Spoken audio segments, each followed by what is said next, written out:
Vina dan Jin Korin mengungkap misteri. Assalamualaikum warahmatullah sahabat kisah Islami terkini. Apakah sahabat semua mengetahui apa sebenarnya Jin Korin itu? Ada sebuah cerita nyata yang sangat mengejutkan dan menjadi perbincangan hangat saat ini. Kisah ini tragis dan memiliki hubungan dengan Jin Korin. Ini adalah kisah tentang sepasang kekasih yang dibunuh dengan sangat kejam. Pada awalnya, kematian mereka diduga akibat kecelakaan, namun belakangan diketahui bahwa mereka dibunuh. Mari kita simak cerita lengkap mengenai wafatnya Vina dan Eki. Pada tahun 2016, sebuah kasus yang menggemparkan terjadi dan kembali ramai dibicarakan setelah diangkat menjadi film. Pastikan untuk menonton video ini sampai selesai, karena di akhir video kita akan membahas tentang arwah atau Jin Korin. Kedua korban adalah Vina Dewi Arsita, warga Samadikun, Cirebon, dan kekasihnya Muhammad Rizky Rautna, yang biasa dipanggil Eki, warga Bumi Arsari, Cirebon. Mereka berusia 16 tahun dan baru berpacaran selama 6 bulan. Keluarga mereka sudah saling mengenal dan merencanakan pernikahan setelah mereka lulus sekolah dan mendapatkan pekerjaan. Eki memiliki teman-teman dari geng motor dan sering mengajak Vina bertemu mereka. Di sana, Vina diperkenalkan kepada teman-teman Eki, salah satunya adalah Eghi. Eghi kemudian tertarik pada Vina yang memang cantik. Eghi sering menggoda Vina meskipun tahu bahwa Vina adalah pacar Eki. Namun, godaannya semakin mengarah pada pelecehan verbal. Suatu hari, Vina sangat marah dengan perlakuan Eghi dan meludahinya. Merasa terhina, Eghi menyimpan dendam. Dendam inilah yang memicu eksekusi tragis tersebut. Suatu hari Vina dan Eki bersama beberapa teman mereka melintasi jalan di kawasan Kalitanjung, Cirebon. Malam itu, jalanan sepi. Ketika mereka melewati SMP Negeri 11 Kalitanjung, sekelompok orang datang dari belakang dan mengejar mereka. Mereka berjumlah 11 orang dan melempar batu ke arah Eki, Vina, dan teman-teman mereka. Pada saat itu, Eki dan Vina beserta teman-temannya kalah jumlah dan tidak ingin mencari masalah. Akhirnya mereka memutuskan untuk melarikan diri dari kejaran geng motor tersebut. Mereka kabur secara terpisah, dan anehnya geng motor itu tidak mengejar teman-teman Eki dan Vina. Mereka hanya fokus mengejar Eki dan Vina, seolah-olah tujuan mereka memang hanya untuk menangkap dua orang itu. Kejadian itu pada tanggal 27 Agustus 2016, sekitar pukul 10 malam. Eki dan Vina berhasil lolos dari kejaran geng motor tersebut. Namun, entah mengapa mereka terpikir untuk kembali melewati jalan di depan SMP negeri tersebut. Mungkin ia berpikir geng motor sudah pergi dan kondisi sudah aman. Sayangnya, perkiraan mereka meleset. Saat mereka melintasi jalan tersebut, ternyata geng motor itu sudah bersiap.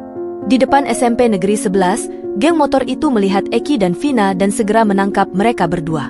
Eki dan Vina kemudian dianiaya. Mereka dieksekusi di flyover, dipukuli menggunakan batang bambu hingga lemas dan tak sadarkan diri. Jalanan saat itu sangat sepi, tidak ada orang yang melihat atau membantu. Setelah mereka benar-benar lemas, mereka diseret ke atas motor dan dibawa ke tempat yang sepi untuk dieksekusi. Lokasi eksekusi tersebut adalah di Jalan Perjuangan, Kota Cirebon, sebuah lahan kosong di depan SMP tersebut. Di sana, Eki dan Vina dibawa dan mulai dihabisi oleh geng motor tersebut hingga babak belur. Target utama geng motor ini sebenarnya adalah Eki. Mereka memukulinya tanpa ampun hingga Eki benar-benar tidak bisa melawan dan akhirnya tewas di tempat itu. Setelah itu, Vina berada tepat di sebelah jasad Eki. Ia tidak bisa berbuat apa-apa karena semua eksekutor di sana adalah laki-laki dan tenaganya tidak cukup untuk melawan. Akhirnya, Vina menjadi sasaran kekerasan mereka. Ketika Vina yang lemas itu sempat sadar, salah satu eksekutor mengambil kesempatan untuk membenturkan kepalanya ke salah satu motor geng. Tidak puas dengan itu, mereka kemudian membenturkan kepala Vina ke aspal. Lebih kejam lagi, mereka mengambil sebilah balok dan memukul bagian vital tubuhnya. Kekerasan itu sangat brutal.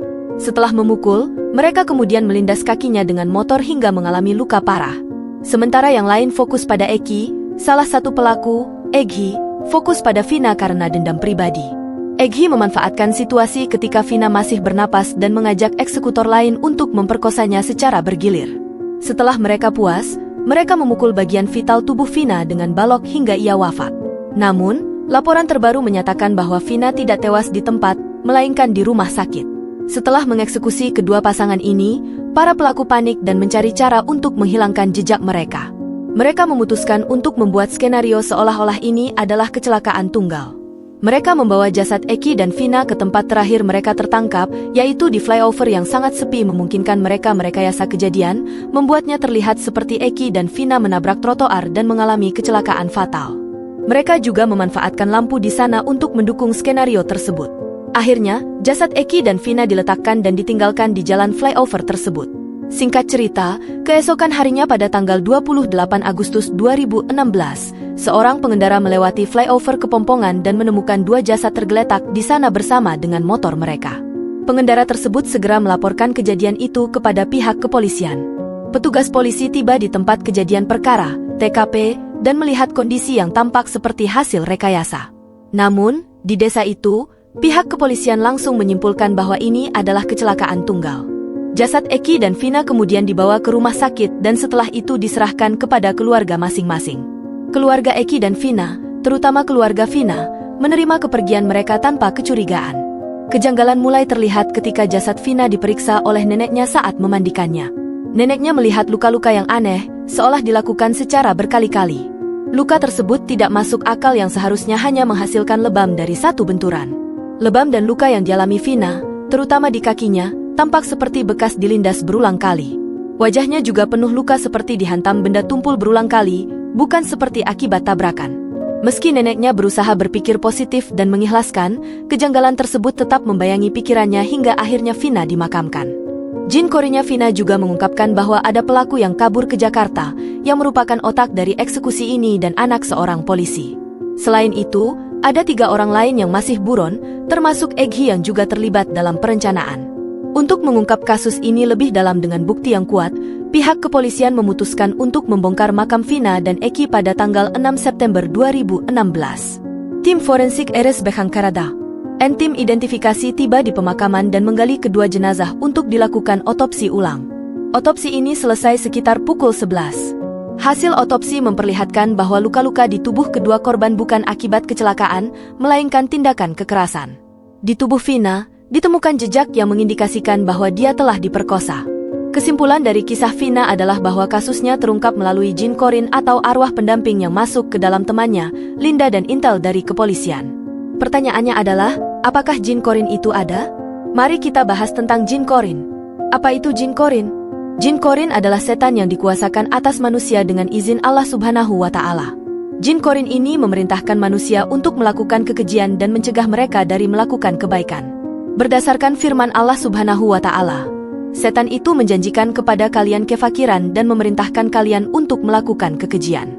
Dan Allah menjanjikan kepada kalian ampunan dan keutamaan. Dan Allah maha luas rezekinya lagi maha mengetahui. Setiap manusia memiliki korin, dan korin ini ada 2 jenis. Korin dari kalangan jin yang kafir dan setan, serta korin yang berupa malaikat. Kedua jenis korin ini bertolak belakang seperti barat dan timur. Kita bisa merasakan kehadiran mereka. Ketika hati terdorong untuk melakukan kejahatan, itu adalah bisikan Jin Korin yang kafir. Sebaliknya, ketika terdorong untuk melakukan kebaikan dan ibadah, itu adalah dorongan dari malaikat Korin. Tugas utama Jin Korin adalah menyesatkan manusia dengan cara membisikkan dan menghasut mereka untuk berbuat keburukan serta mencegah mereka melakukan kebaikan. Allah menempatkan Jin Korin sebagai pendamping manusia untuk menguji keteguhan dan kekuatan iman hambanya. Melalui Jin Korin, iman manusia akan diuji. Apakah mereka akan terjebak dalam godaannya atau semakin mendekatkan diri kepada Allah? Jin Korin selalu ada untuk menyesatkan manusia lewat bisikannya. Jika seseorang tergoda oleh bisikan tersebut dan berperilaku menyimpang dari ajaran syariat, berarti ia jatuh dalam perangkap Jin Korin. Tidak seperti jin lainnya, Jin Korin tidak bisa diusir, dibunuh, atau dimusnahkan dengan bacaan ruqyah atau suara adzan. Mereka akan terus mengikuti manusia sampai akhir hayatnya. Saat seseorang meninggal, Jin Korin juga akan pergi meninggalkannya. Menurut Al-Quran, setiap makhluk ciptaan Allah akan kembali kepadanya. Allah berfirman, tiap-tiap yang berjiwa akan merasakan mati, kemudian hanyalah kepada kami kamu dikembalikan. Al-Quran, Surat Al-Ankabut. Mengingat bahwa Jin Korin adalah makhluk ciptaan Allah, ada kemungkinan mereka juga akan kembali kepada Allah setelah manusia yang didampinginya meninggal. Jin Korin mungkin menunggu tugas berikutnya dari Allah. Di sisi lain, Jin Korin mampu menampakkan dirinya dalam berbagai wujud, misalnya sebagai makhluk halus seperti hantu. Setelah seseorang meninggal, Jin Korin tetap memiliki memori kuat tentang orang tersebut. Mereka juga bisa mengaktifkan 4 dari 5 indera manusia, mata, hidung, telinga, dan mulut. Karena itu, Jin Korin dapat melihat, mendengar, mencium bau, dan berbicara. Jin Korin seperti ini sering disalahartikan sebagai arwah gentayangan. Dalam kasus yang saya ceritakan tadi, arwah Vina merasuki tubuh sahabatnya, Linda, dan memberikan waktu 7 hari untuk mengungkap kebenaran di balik kematiannya yang tragis. Konsep arwah penasaran atau arwah gentayangan ini sering muncul dalam karya fiksi dan budaya populer, termasuk film horor dan literatur. Namun, dalam perspektif Islam, konsep ini memiliki interpretasi yang berbeda. Menurut ajaran Islam, arwah orang yang telah meninggal akan berada di suatu tempat sesuai dengan amal dan derajatnya, yang disebut alam barzah. Rasulullah bersabda, tidak ada penyakit menular, ramalan buruk, arwah gentayangan, dan cacing kudis yang menular. Hadits riwayat Bukhari dan Muslim. Hal ini menunjukkan bahwa fenomena arwah gentayangan tidak terjadi. Klaim yang paling logis tentang fenomena ini adalah bahwa hantu atau arwah gentayangan sebenarnya adalah penjelmaan jin, khususnya jin korin. Dalam riwayat Muslim, Nabi bersabda, tidaklah seorang pun dari kalian, melainkan dikuasai pendamping dari kalangan jin. Mereka bertanya, engkau juga, wahai Rasulullah? Beliau menjawab, aku juga, tetapi Allah membantuku mengalahkannya, lalu ia masuk Islam. Ia hanya memerintahkan kebaikan kepadaku. Jin korin adalah jin yang selalu dekat dengan seseorang sejak lahir hingga kematian. Jin korin inilah yang sangat memahami kebiasaan dan kepribadian orang yang didampinginya. Tidak mengherankan jika jin korin mampu menjawab pertanyaan tentang hal-hal yang bersifat intim dan pribadi serta bisa meniru gaya perilaku, bahkan menyamar menjadi orang yang didampinginya semasa hidup. Dengan demikian, konsep arwah penasaran dalam cerita Vina dan perspektif Islam menunjukkan perbedaan yang signifikan. Dalam tinjauan Islam, tidak ada istilah arwah penasaran atau gentayangan. Semoga dari video ini bisa memberikan pelajaran berharga kepada sahabat semua, dan jika kita memiliki kebutuhan atau hajat apapun, terutama yang mendesak dan serius, semoga Allah angkat segala permasalahan yang Anda hadapi. Terima kasih sahabat kisah Islami terkini sudah menonton video ini hingga akhir. Jika sahabat berkenan untuk mendukung channel ini agar bisa semakin berkembang dalam menyampaikan kisah-kisah Islami, sahabat bisa mensupport channel ini dengan cara menekan tombol subscribe dan like. Jika sahabat memiliki masukan atau saran dan kritik, sahabat bisa untuk menuliskannya di kolom komentar. Kami pamit undur diri, sampai jumpa di video selanjutnya. Allahumma salli ala Sayyidina Muhammadin wa ala ali Sayyidina Muhammadin. Assalamualaikum warahmatullahi wabarakatuh.